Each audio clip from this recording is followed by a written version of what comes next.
Patrick McDermott, Getty Images veteran point guard Isaiah Thomas reportedly is joining the New Orleans Pelicans.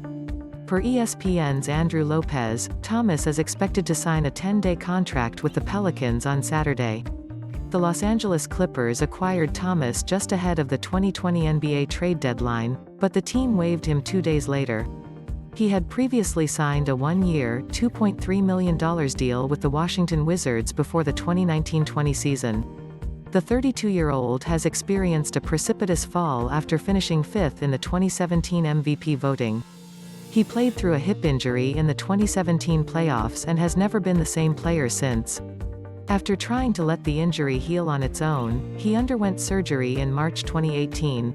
Gary Washburn at G. Washburn Globe Isaiah Thomas says he took the bullet for players playing injured that has helped create load management, and encourages players to do whatever it takes to preserve their health. #Wizards #Celtics https://t.co/isconplitl changed following the procedure. He was limited to 12 games and played a total of 181 minutes with the Denver Nuggets in 2018-19. He was afforded a larger role with the Wizards, who had to hit the reset button for 2019-20 with John Wall recovering from an Achilles injury. In 40 games with Washington, Thomas averaged 12.2 points and 3.7 assists while shooting 40.8% from the field and 41.3% from beyond the arc. His best single-game effort came in the Wizards' 133-119 win over the Detroit Pistons on December 16, when he finished with 23 points and 6 assists.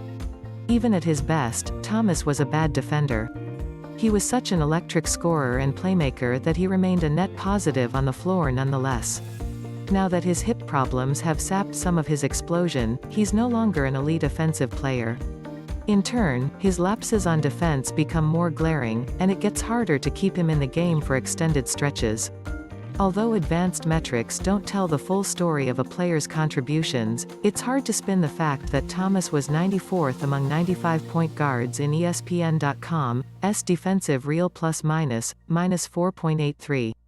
Opposing players have also shot 48.2% from the field and 38.6% from beyond the arc when matched up against him, according to NBA.com. He still has value on offense, though, and joining a stronger supporting cast than the one he had in Washington might help compensate for and mitigate his poor defense. Thomas's days as a starting point guard are almost certainly over. Perhaps his move to New Orleans can help him solidify his utility off the bench to chart a new path forward. The Pelicans needed more depth in the backcourt after trading J.J. Redick to the Dallas Mavericks prior to the trade deadline. They are also playing without Lonzo Ball due to a strained hip flexor. Thomas is a wild card at this point in his career, but it's a low-risk move for a franchise that is on the outside of the playoff picture with a 21-26 record.